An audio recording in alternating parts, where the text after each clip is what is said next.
The classification. Archivist Zara 9 had processed millions of star systems in her career, but she had never seen anything like this. Her crystalline data terminal hummed softly as she stared at the classification before her, its harsh red warning symbols pulsing in the dimly lit archives of the Galactic Collective's central repository. Earth. Sol System. Sector 2814. Classification. Extinction level threat. She adjusted her neural interface, certain there must be some mistake. Every dangerous system in the galaxy came with extensive documentation, detailed analyses of hostile environments, aggressive species, or natural phenomena that posed risks to spacefaring civilizations. But Earth's file contained just 5 words. Don't even think about it. This can't be right, she muttered, her 4-fingered hands dancing across the holographic interface. The system itself seemed unremarkable. A yellow dwarf star, 8 planets, various moons and asteroids. The 3rd planet showed signs of intelligent life, but according to the basic data, they had barely achieved spaceflight. Their technology was primitive by galactic standards: chemical rockets, radio waves, fission power, nothing that would warrant such an extreme classification. Zara 9's curiosity got the better of her professional judgment. She initiated a deep archive search, her neural interface connecting directly with the vast database that contained records spanning millions of years. As she dug deeper, she found fragments of information, classified reports, emergency transmissions, and diplomatic incidents, all heavily redacted, but painting a disturbing picture. The first reference she found dated back 300 cycles ago. The Harmonious Collective, one of the most advanced civilizations in the galaxy, had dispatched an exploration fleet to Sol System. The mission's purpose: routine observation of a developing species. Of the 12 ships sent, only 3 returned. The incident report was mostly blocked out, but one phrase stood out: they knew we were coming. Her search revealed more anomalies. The shuttle, renowned for their predictive algorithms, had attempted to calculate Earth's technological progression rate. Their computers had crashed, producing only one readable output: ERO or development pattern impossible. The Crystalline Mind Collective, masters of psychology and behavior prediction, had spent a decade studying humans from afar. Their conclusion was classified, but the project was terminated after their lead researcher apparently suffered a mental breakdown. Fascinating reading, isn't it? The voice made Zara 9 jump. She turned to find Chief Archivist Ken 12 standing behind her, his aged carapace reflecting the soft blue light of the archives. She hadn't even heard him approach. "Sir, I was just looking into things better left alone." His secondary eyes blinked in sequence, a sign of amusement. "You're not the first archivist to become intrigued by Earth, Zara 9, though most are wise enough to stop at the warning." "But sir, it doesn't make sense," Zara 9 protested. "They're pre-FTL. Their longest-lived specimens barely reach a century. They haven't even unified their planet. How can they be classified as an extinction-level threat?" Ken 12 moved closer, his voice dropping to barely above a whisper. "Tell me, what have you learned about humans in your research?" "Very little, sir. The data is fragmentary at best. Yet you've spent less than 1 rotation period investigating, and you've already uncovered multiple classified incidents, haven't you?" He gestured at her terminal. "Think about what that means. Despite our best efforts at information control, despite classifications and redactions and warnings, you were able to find this information simply because you were curious enough to look." Zara 9 felt her spine ridges flatten, a physiological response to sudden understanding. "They're like me," she whispered. "They're curious. They look for things they're not supposed to find." "Now multiply that curiosity by billions," Ken 12 said. "Add in remarkable adaptability, unprecedented technological growth rates, and something our analysts still can't quite explain: an ability to achieve things they shouldn't be capable of, simply because no one told them it was impossible." He reached past her and pulled up another file, a security recording from a shuttle observation post. The footage showed a primitive human vessel, barely more than a metal tube with chemical engines, approaching a disabled shuttle scout ship. The humans had no way of understanding the advanced technology they were encountering.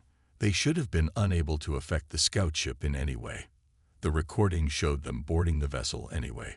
Within 6 hours, they had not only figured out how to access its systems, but had jury-rigged their primitive computers to interface with technology millions of years beyond their development level. That's why Earth is classified as it is, Ken 12 said softly. Not because they're powerful now, but because of what they might become. Every model we've tried, every prediction we've attempted, tells us the same thing. Once humans reach the stars in force, everything changes, and none of our civilizations, for all our advanced technology and millions of years of development, can predict exactly how. Zara 9 looked at the warning again. Don't even think about it. For the first time, she understood. It wasn't just a warning about Earth's dangers. It was an acknowledgement that merely thinking about humans too much could be dangerous, because to think about them was to start asking questions, and asking questions was the first step toward change. I'm going to recommend you for promotion, Ken 12 said suddenly. You've shown the kind of insight we need in the higher archives. But first, you need to understand something crucial about humanity. What's that, sir? The reason we keep our distance isn't fear. At least, not entirely. It's recognition. In all our scanning and observing and analyzing, we've discovered something troubling about humans. They're not just another species evolving towards galactic civilization. They're what comes next, and none of us are quite ready for what that means. As Zara 9 stared at the pulsing warning symbols, she couldn't help but wonder. Somewhere on that small blue planet were humans staring up at the stars, asking their own questions about what lay beyond. And when they finally found their answers, would the galaxy ever be the same? First contact failure. The classified file materialized in Zara 9's private quarters that evening, transmitted directly from Chief Archivist Ken 12's secure database. The timestamp marked it as originating 126 cycles ago, during the height of the Harmonious Collective's expansion era. As she initiated playback, the room's ambient lighting dimmed automatically, and a holographic display filled her vision. Mission log. First contact initiative. Vessel. Light of Enlightenment. Commander. First speaker Venre. Target. Earth. Sol 3. Status. Mission FAILUR. Classified il omij. The recording started with a view of Earth from high orbit, its blue-white sphere floating serenely against the black of space. First speaker Venre's voice came through clearly, confident, and composed. We approach the target world with optimism. Our analysis suggests the species designated human is at a crucial developmental stage. Their recent atomic experiments make this the ideal time for guided introduction to galactic society. Zara 9 watched as the Light of Enlightenment, pride of the Harmonious Collective's diplomatic fleet, descended through Earth's atmosphere. The massive ship, designed to awe and inspire developing civilizations, deployed its full array of luminescence panels. It was standard first contact protocol, appear magnificent but non-threatening. We have selected a location called New York for our initial demonstration, Venre continued. Our cultural analytics suggest this city represents a significant nexus of human civilization. The display of our technological superiority here will. The recording stuttered. When it resumed, chaos had erupted on the bridge. Warning signals flashed across multiple displays as crew members shouted over each other. Multiple aircraft approaching. Energy signatures detected from the surface. They're tracking us. How are they tracking us through our stealth field? Venre's voice cut through the chaos. Impossible. Their technology level is insufficient for detection of our. A new voice interrupted. Human, female, transmitted directly to the ship's communications array. Unidentified craft. You have entered restricted airspace. Your vessel has been targeted by multiple defense systems. Maintain current position and await further instructions. The bridge fell silent. Zara 9 felt her spine ridges tingle as she watched the crew's reaction. The Harmonious Collective had conducted hundreds of first contacts. They were the galaxy's experts in introducing primitive species to interstellar civilization. Yet here they were, frozen in shock at being challenged by a pre-FTL species. "They're bluffing," Venra declared. "Their weapons cannot harm us. Proceed with the demonstration." The next few moments of recording showed exactly how wrong that assumption was. Multiple launches detected from surface installations. Primitive projectile weapons, easily deflected by their shields. Except they weren't primitive at all. Each missile carried a payload that generated localized spatial distortions, creating gaps in the ship's defensive fields. Shields failing. They're using principles we've never seen before. Multiple human vessels approaching from the upper atmosphere. "Sir, we're detecting quantum entanglement signatures." They've somehow. The recording cut out again. When it resumed, the light of enlightenment was retreating to high orbit, significant damage visible on its hull. Venra's final log entry was subdued, his previous confidence shattered. "Mission abort. Earth demonstrates technological capabilities far beyond their apparent development level. More concerning is their military readiness. They were prepared for us. Not just prepared, they were waiting." Subsequent analysis suggests they have been aware of galactic civilization for some time, developing countermeasures in secret. We never saw them watching us, but they were. Most disturbing of all is their technological approach. They don't develop systems the way other species do. They improvise, adapt, create hybrid technologies that shouldn't work but do. The recording ended with Venra's final recommendation. Earth must be contained, not through force. They've demonstrated that would likely fail, but through isolation. We cannot risk full contact until we understand them better. And we cannot understand them because they don't follow logical patterns of development. They just leap forward, driven by some inner force we cannot quantify. Zara 9 sat in darkness as the playback ended, her mind racing. The file contained more technical analyses, weapon signatures, diplomatic assessments. But one detail stood out. In all the chaos of the failed contact, in all the confusion and retreat, not a single human life had been lost. They had defended themselves with precise, measured force, demonstrating not just capability but restraint. A message from Ken 12 appeared on her terminal. "Now you begin to understand. Keep watching the files. It gets more interesting." Zara 9 initiated playback of the next file, her curiosity now tinged with something else. A growing sense that she was learning about more than just another species. She was learning about a force that might reshape the galaxy itself.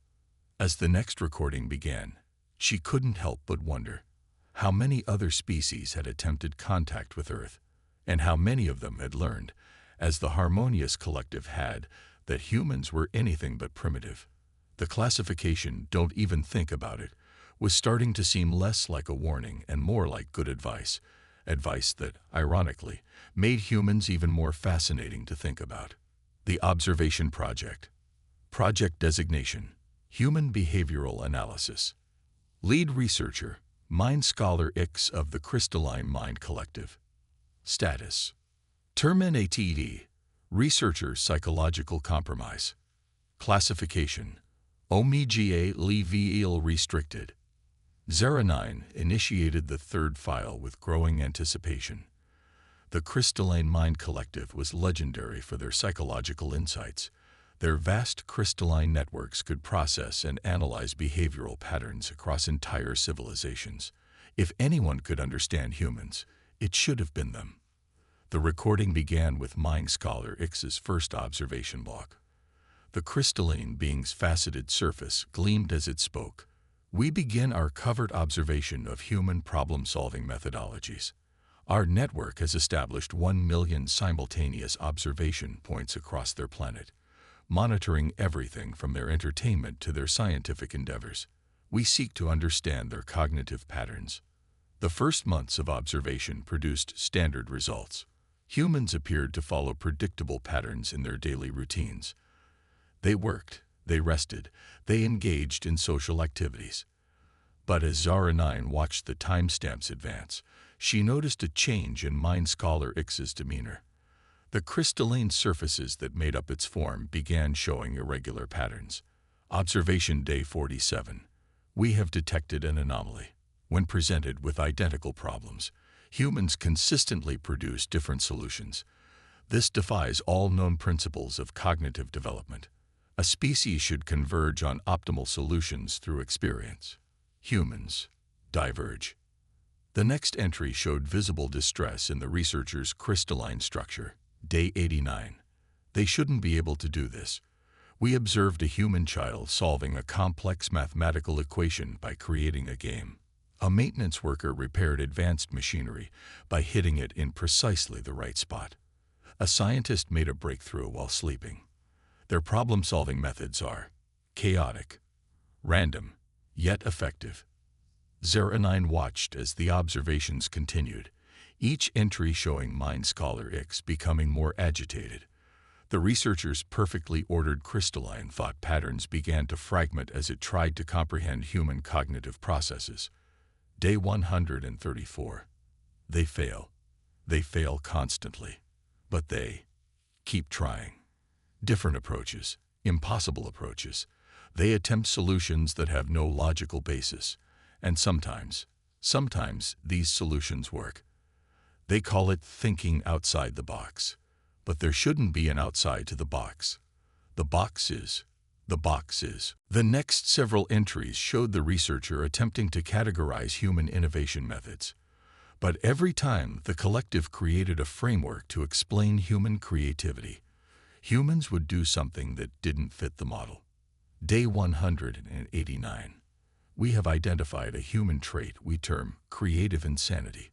When faced with limitations, humans often simply ignore them. They don't accept parameters. They change the parameters. They break rules they don't even know exist. We observed a group of humans create a functional anti-gravity device while trying to improve their primitive ground vehicles.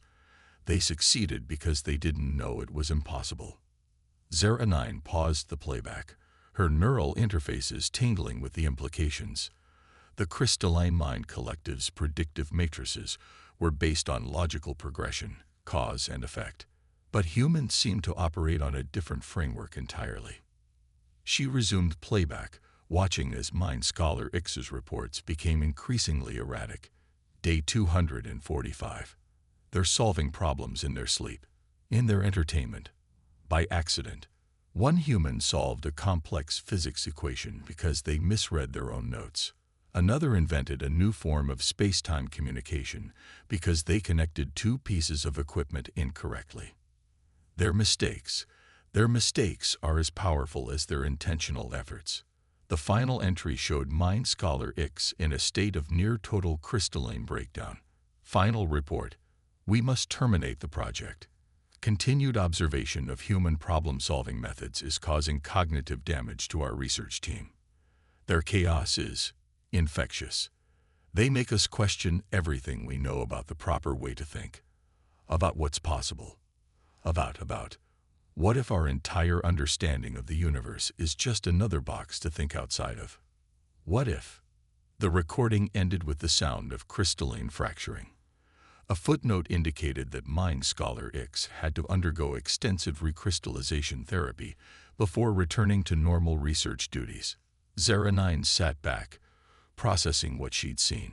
The crystalline mind collective had tried to understand human creativity and innovation, only to be driven to breakdown by the sheer unpredictability of human thought. It wasn't just that humans solved problems differently. They seemed to have a unique ability to transcend the very concept of what constituted a problem or a solution.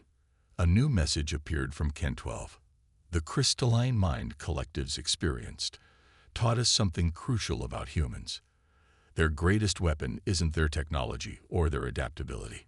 It's their ability to imagine possibilities that shouldn't exist. and then somehow make those possibilities real. Zara 9 started the next file.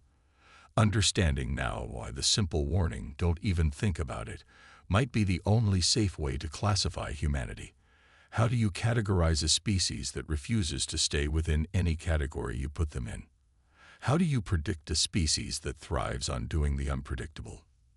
The answer, apparently, was that you don't. You just warn others not to try.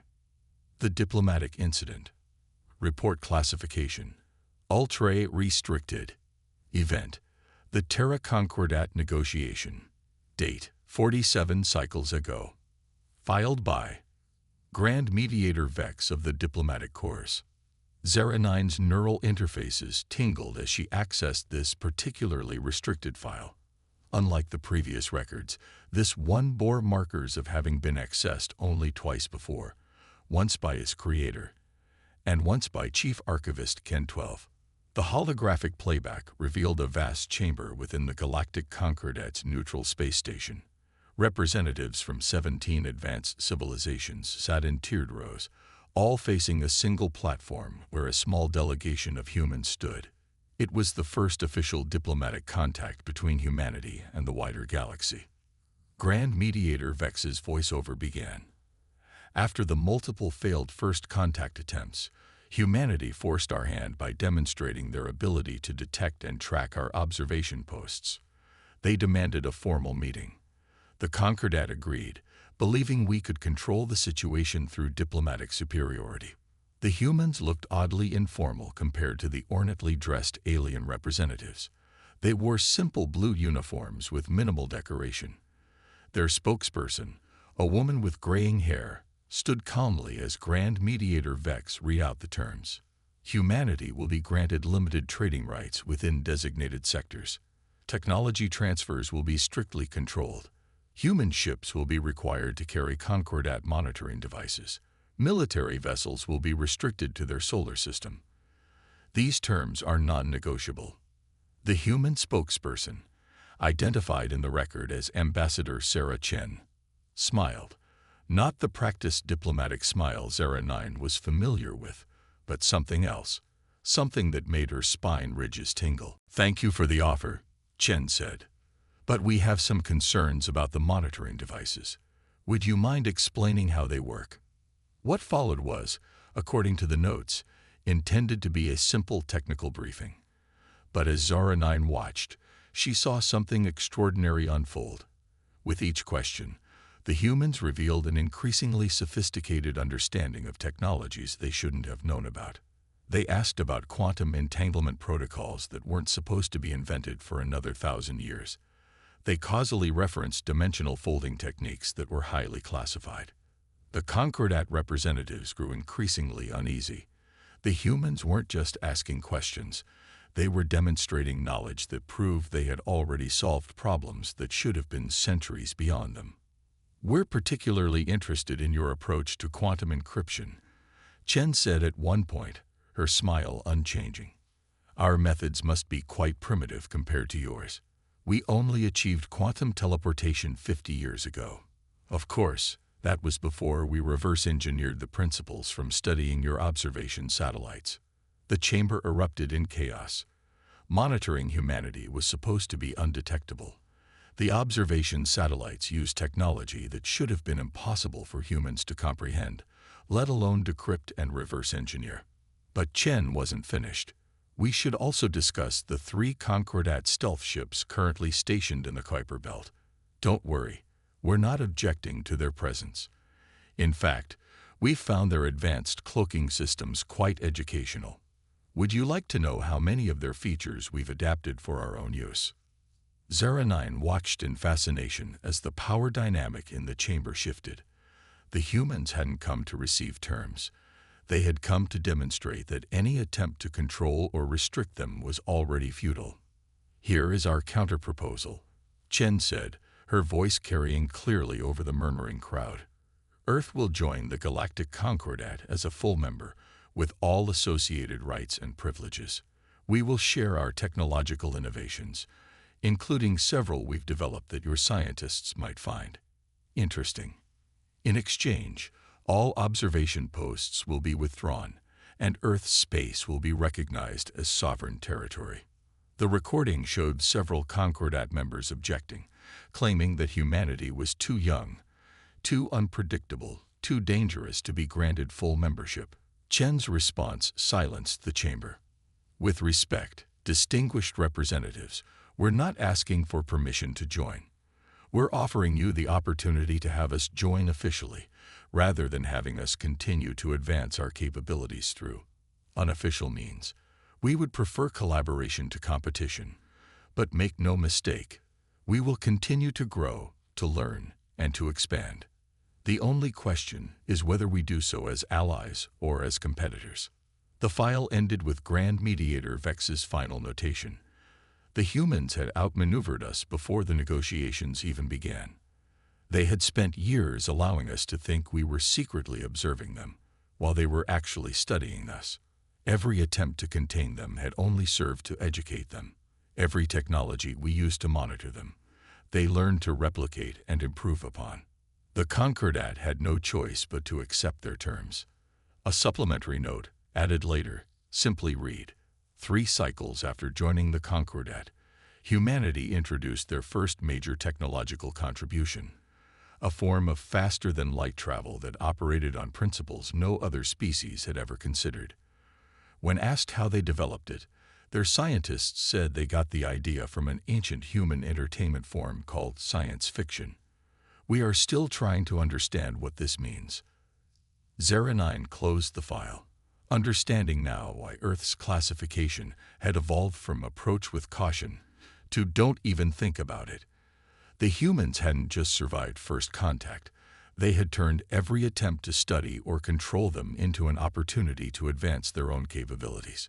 A final message from Ken 12 appeared, ready for the last file. It explains why we really gave Earth its current classification. It wasn't because of what they can do. It was because of what they make us imagine is possible. The truth. Grand Archive Chamber, present day, final classification review, Earth. Senior presenter, Archivist Zora-9. The Grand Archive Chamber hummed with nervous energy as the Galactic Council assembled for what many considered an unusual hearing. It was rare for a junior archivist to address the full council. It was unprecedented for one to propose reclassifying a world's threat level. Zera-9 stood before the assembled representatives, her neural interfaces connected directly to the chamber's holographic systems. Behind her, Chief Archivist Ken 12 watched with what might have been pride. Honored Council, she began, I stand before you to explain why Earth's current classification must remain unchanged, but for reasons different than those originally assumed. The chamber's displays came to life, showing Earth floating serenely in space. When I began investigating Earth's classification, I believed I would find evidence of a dangerous species. What I found instead was something far more significant. Humanity is not a threat to galactic civilization. They are its next evolution. Murmurs filled the chamber. Zera-9 continued, bringing up images from her research. Consider the evidence. Every species in the Galactic Concordat developed along predictable lines. We mastered astronomy before achieving spaceflight. We developed energy weapons before learning dimensional manipulation. We followed the natural progression of technological advancement. She displayed footage from various human innovations. Humans don't do this. They develop technologies in random order, often discovering advanced concepts before mastering basic ones. They created theories about faster-than-light travel before they reached their own moon.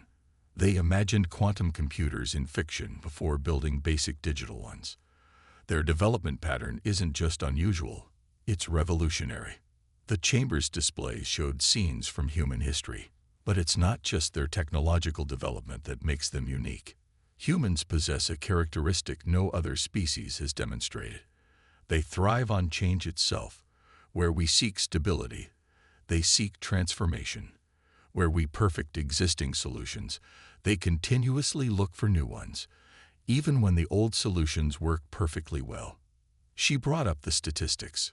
In the 47 cycles since Earth joined the Concordat, Humanity has introduced more technological innovations than all other member species combined. But here's what's truly remarkable.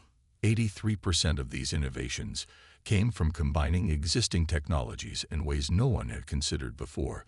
They don't just advance technology. They transform our understanding of what's possible. The displays showed human ships now operating throughout Concordat space. But the real reason for Earth's classification isn't their technological capability. It's what they do to other species. Exposure to human thinking changes us. The crystalline mind collective's breakdown wasn't due to failure to understand humans. It was due to beginning to think like them. They started questioning their own assumptions, imagining new possibilities, thinking creatively. Zara 9 paused, letting the implications sink in. Every species that has extended contact with humans begins to show similar changes. We start taking creative approaches to problems. We begin to question established methods. We start to imagine. The chamber erupted in concerned murmuring.